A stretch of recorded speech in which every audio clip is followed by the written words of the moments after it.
un homme épris de justice. Par exemple, à l'époque d'Émile Zola, éminent journaliste et auteur du cycle Les Rougon-Macquart. Émile Zola avait défendu Dreyfus par rapport à l'affaire qui secouait la France de la Troisième République. Vous, en 1994, vous avez pris votre plume, vous avez haussé la voix pour protéger Omar Haddad. Ça vous a valu d'ailleurs un procès qui était accusé à tort d'un meurtre qu'il n'avait pas commis. Quels sont les combats aujourd'hui qui vous animent et qu'est-ce qui vous a donné envie d'aider Omar Haddad? Vous savez, c'est très simple. Quand vous avez bénéficié d'un certain nombre de chances, ce qui est mon cas, chance de vivre dans cette famille qui était merveilleusement cultivée, artiste, d'avoir des parents qui étaient là aussi merveilleux, d'avoir la chance de pouvoir m'exprimer comme écrivain et la chance de pouvoir m'exprimer comme journaliste. Mais il faudrait vraiment être complètement égoïste. Et je ne dis pas qu'un écrivain n'est pas un petit peu, il est égocentré, mais il faudrait être complètement égoïste pour, quand on voit quelqu'un de malheureux qui n'a pas bénéficié de vos chances, qui au contraire et sur lequel le malheur s'acharne, pour ne pas venir le défendre. Et je vais vous faire une confidence. Si d'autres personnes s'étaient lancées en faveur de la défense de Omar Haddad, je me serais contenté de les soutenir. Mais il n'y avait personne. Il n'y avait personne. Et sinon son avocat, mais c'est un avocat, c'est son métier d'avocat. Mais il n'y avait personne. Et aucun écrivain, aucun intellectuel. Et donc, je me suis dit, puisqu'il n'y a personne, eh bien moi j'y vais. J'y vais, et je sais que je vais prendre plein de coups. Ça m'est complètement égal. Oui, et j'y suis allé, et je ne le regrette pas. Parce que, d'abord, à ce moment-là, je ne connaissais pas Omar Haddad, et c'est un homme tout à fait merveilleux, un homme très attachant. Vous êtes toujours en contact avec lui? Oui, bien sûr, bien sûr. Et puis, plus ça allait, depuis le début, j'avais la conviction de son innocence, mais au fur et à mesure que les mois passaient, que les années passaient, mais c'était vraiment une conviction extraordinairement profonde. Mais je crains que son cas, qui demeurera, je dirais, peut-être de la même façon que l'affaire Dreyfus. Et ça, je ne fais pas des grands mots. C'est que, parce que Omar a été victime d'une injustice. Oui. Et cette injustice n'est pas une erreur judiciaire. C'était lié à ses origines. C'est lié à de multiples raisons, mais on a voulu qu'Omar soit coupable. Voilà.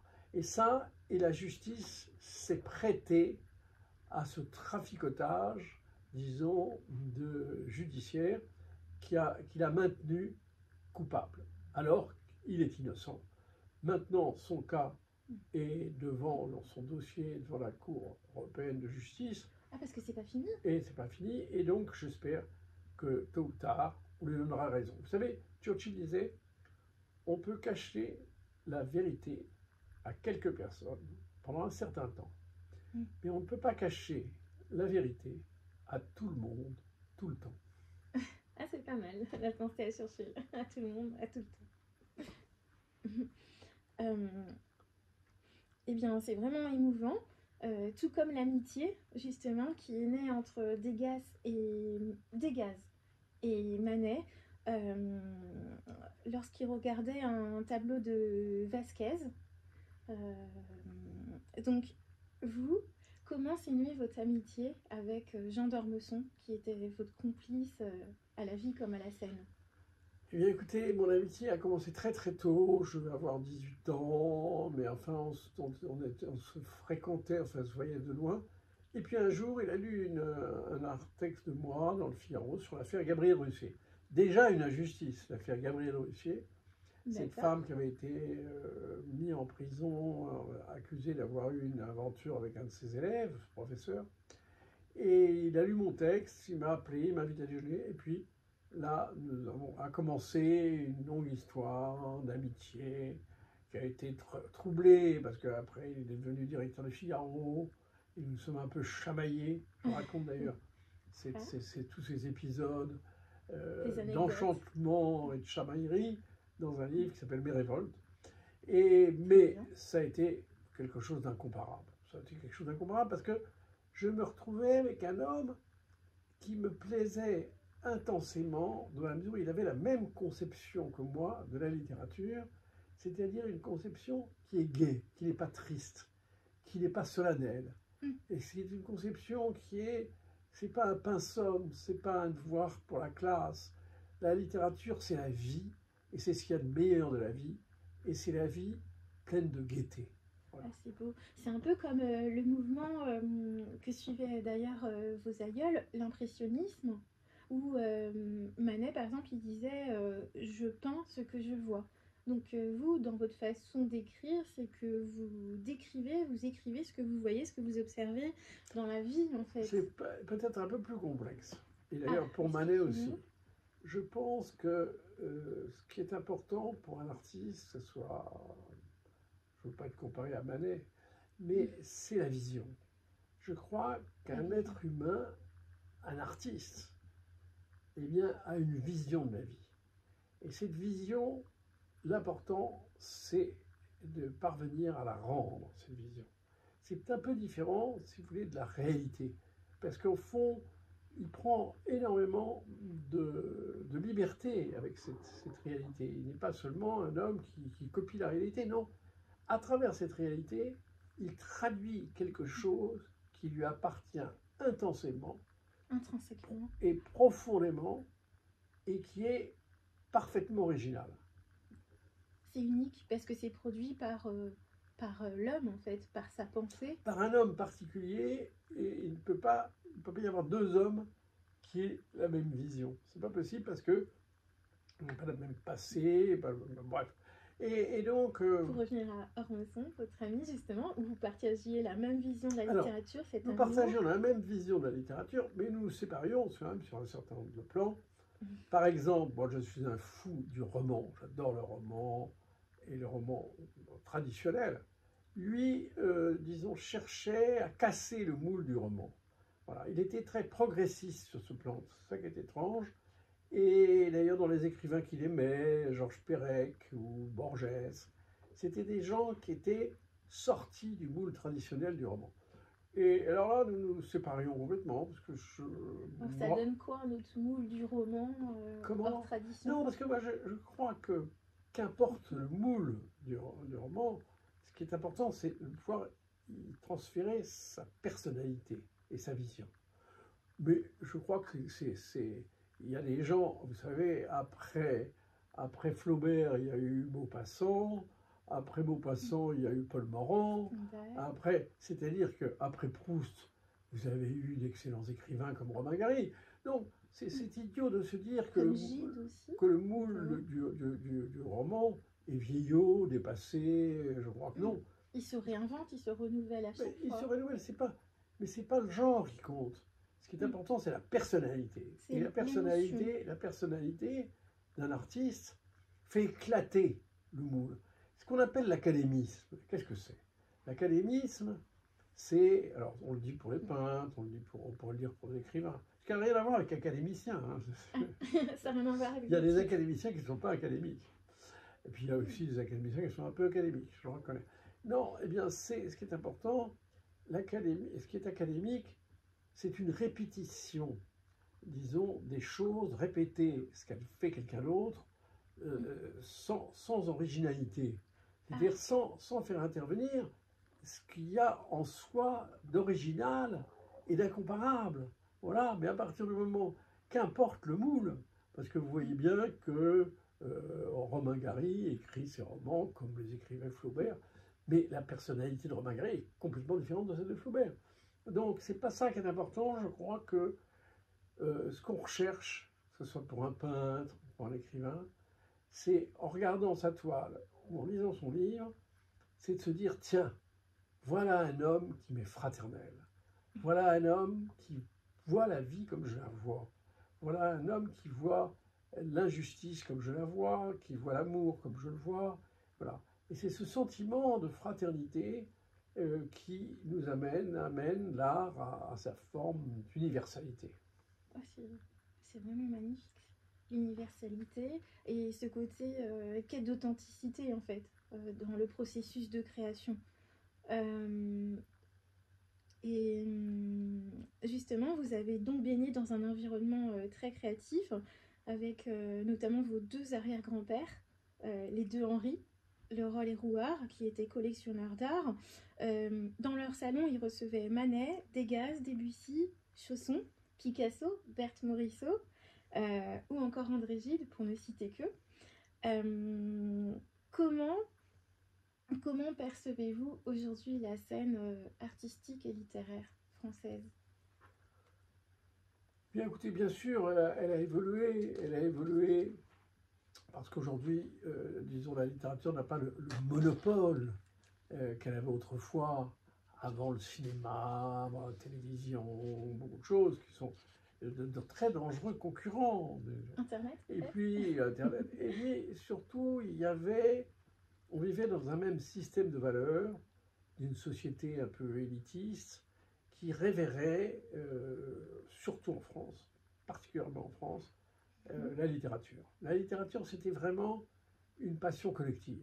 Il y avait des tas de gens qui adoraient Victor Hugo, mais qui n'avaient pas lu un livre de Victor Hugo, qui adoraient Voltaire, mais qui n'avaient jamais lu un livre de Voltaire. C'est-à-dire il y avait cette forme d'adhésion au modèle littéraire. Universel, presque. Non, c'était typiquement français. Je crois que ça appartient Une à la exception France française. d'être ultra littéraire. Donc ça a beaucoup changé. Moi, j'ai encore connu la fin de cette société merveilleuse où il y avait des dîners avec des écrivains, on rencontrait... Mais il n'y en a plus à Paris. Pourtant, c'est la ville lumière, oui, la capitale non, des philosophes. sur le plan littéraire, les écrivains se sont un peu, disons, retirés de la vie littéraire pour des raisons à la fois politiques, voilà, parce que on a considéré que la bourgeoisie, il y a un discrédit qui est jeté sur la bourgeoisie, donc les gens considèrent que les dîners sont devenus des dîners bourgeois, enfin bref. Il y a un recul certainement de cette confraternité littéraire qui se retrouvait dans des grandes familles, voilà, qui d'ailleurs ont disparu parce beaucoup sont partis en Suisse ou en Belgique ou au Portugal pour des raisons que vous pouvez imaginer. Donc la France a perdu cette sorte de passion pour la littérature. Il reste encore beaucoup de gens, et notamment on dit souvent que les gens jeunes ne lisent pas. C'est pas vrai. Moi, je connais beaucoup de gens qui me rencontrent à travers les livres que j'écris, qui viennent me voir, vraiment, qui sont très très très cultivés. Exactement, 75% des Français lisent, en Oui, fait, oui, tout âge confondu. Donc, mais ce qui est difficile, c'est de trouver le livre qui vous plaît. C'est pour ça que j'avais fait une sorte d'anthologie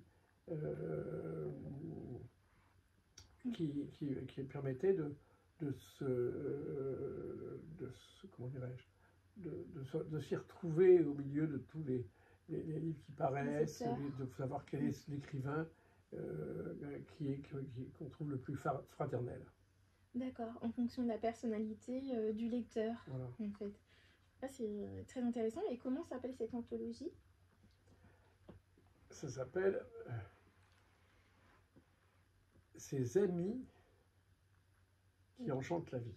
Ah, Ses amis qui enchantent la vie, c'est pas mal. Donc vous voyez les livres un peu comme... vous disiez que les livres étaient comme des enfants pour vous, mais aussi comme des amis, quelque part. Oui, je pense que, et très souvent on se dit, j'ai un ami quelque part, littéraire j'entends, et je ne sais pas où il est, et puis il suffit de lire quelques lignes de lui, et immédiatement on se dit, voilà, ça y est, j'ai trouvé mon alter ego, j'ai retrouvé la personne qui me parle, qui parle à mon âme.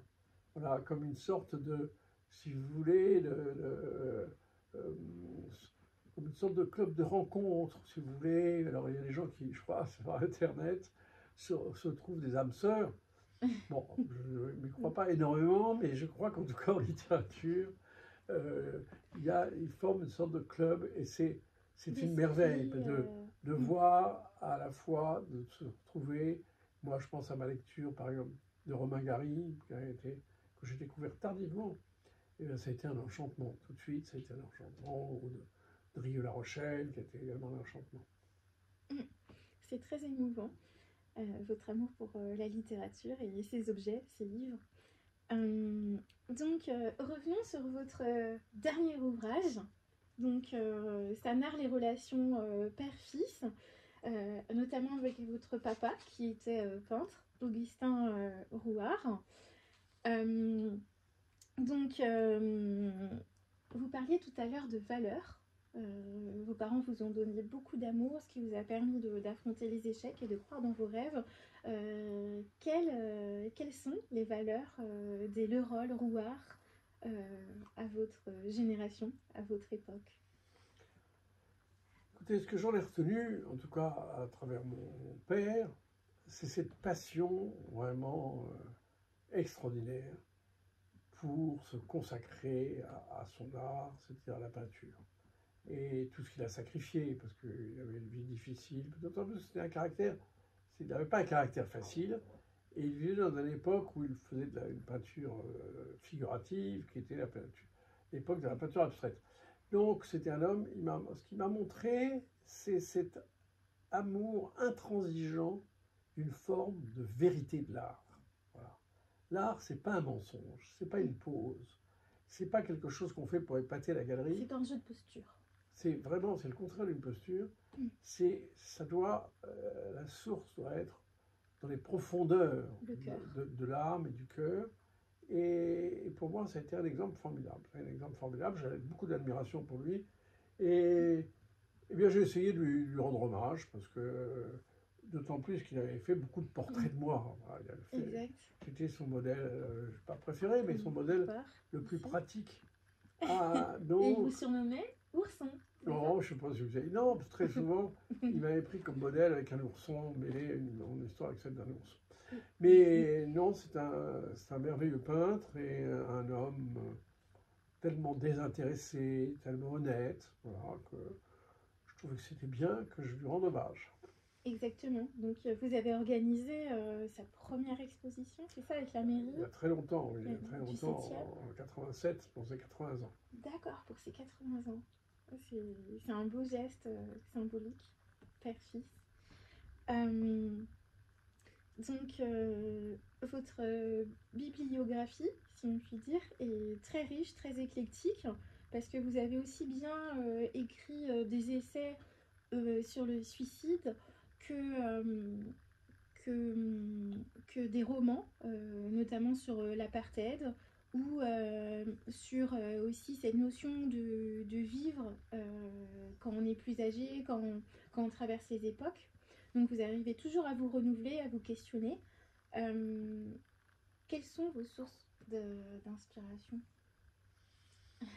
Écoutez, ma source d'inspiration, c'est le journal du jour. C'est le Figaro. Non, pas seulement le Figaro, tous les journaux. Et tout ce qui se passe, tout ce que je vois, tout ce qu'on me raconte. La source d'inspiration, c'est la vie. Or, la vie est d'une richesse extraordinaire. Et je me suis inspiré pour beaucoup de mes livres de cette vie. Parce que je crois que ce qui est important pour un artiste, c'est son humanité. Je crois que c'est sa qualité première, c'est de rester au contact avec les autres, de se rendre compte de leur souffrance, de s'apercevoir que tout le monde est malheureux. Malheureux d'une façon différente, mais les gens sont très très malheureux. Malheureux parce que leur vie est vouée au malheur, parce que par essence, ils vont perdre les parents, leurs parents, des êtres chers, parfois même l'horreur absolue, ils vont perdre un enfant, ou un enfant va être malade. Donc, ou bien un enfant va mal tourner, ça arrive, il se retrouve en prison. Enfin, donc, le malheur, il nous guette partout. Et je pense qu'un écrivain traduit cette espèce de compassion qu'il éprouve pour l'être humain dans tout cette, comment dirais-je, dans tous ces travestissements, dans toutes ces variétés, qui soient les noirs qui souffrent parce qu'ils sont noirs, les jaunes qui ont pu souffrir parce qu'ils étaient jaunes, les arabes souffrir parce qu'ils étaient arabes, les juifs souffrir parce qu'ils étaient juifs. Et Eh bien, je crois, les gens petits souffrir parce qu'ils sont petits, les géants souffrir parce qu'ils sont trop grands. Je crois que cette compassion pour l'humanité, c'est au cœur de la vie artistique. C'est parce qu'on comprend tous ces gens-là que soi-même, on a envie de traduire leurs drames, leurs tragédies, et de montrer qu'on est à côté d'eux, qu'on est près d'eux. Qu'on les soutient, qu'on les épaule et qu'on essaye de Oui, je me suis beaucoup intéressé au sort des malheureuses prostituées. J'ai essayé de les aider, en tout cas de défendre leur cause, autant que j'ai pu. Ah, un petit peu comme Bec Bédé, il explique dans son dernier roman Confession d'un hétérosexuel un peu dépassé. Je n'ai pas du tout à fait la même conception non de Bec Bédé. Est-ce qu'il faisait référence C'était pas une défense érotique, c'était plutôt une défense sociale des prostituées. Voilà. Mais c'est un peu même si... oui, ça partait aussi d'un sentiment social. Hein. Oui. Je n'ai pas vu de la même façon. Enfin bref, cela dit, j'aime beaucoup Bec Bédé, mais c'est un garçon très talentueux. Mais en tout cas, je crois que c'était un peu différent chez moi. C'était sur la justice sociale de la prostitution. D'accord. Donc toujours cet amour de la justice.